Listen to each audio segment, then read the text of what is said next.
గుజరాత్ అహ్మదాబాద్లో జరిగిన విమాన ప్రమాదానికి సంబంధించి ఒక్కొక్క విషయం ఇప్పుడు బయటపడుతోంది. దానికి సంబంధించినటువంటి విజువల్స్తో పాటుగా ఇంట్రెస్టింగ్ అప్డేట్స్ అనేవి, భయంకరమైనటువంటి విజువల్స్, వీటితో పాటుగా అక్కడ జరిగినటువంటి సంఘటనకు జరిగినటువంటి వివరాలు అన్నీ ఒక్కొక్కటిగా బయటి ప్రపంచానికి తెలియవస్తున్నాయి.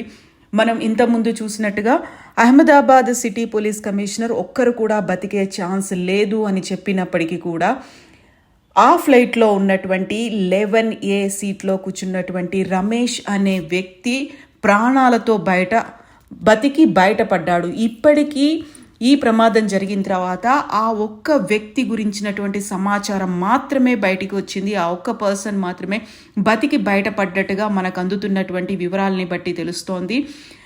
బ్రిటన్లో ఉండి 20 ఏళ్ల పాటు ఉండి తన బ్రదర్ని తీసుకొని మళ్ళీ లండన్కి వెళ్తున్నటువంటి ఈ రమేష్, విశ్వాస్ కుమార్ రమేష్ అనే 40 ఏళ్ల బ్రిటిష్ బ్రిటన్ వాస్తవ్యుడు అన్నటువంటి బ్రిటిష్ పౌరసత్వం ఉన్నటువంటి ఈ విశ్వాస్ కుమార్ రమేష్ అనే వ్యక్తి, ఆ ఒక్క వ్యక్తి మాత్రమే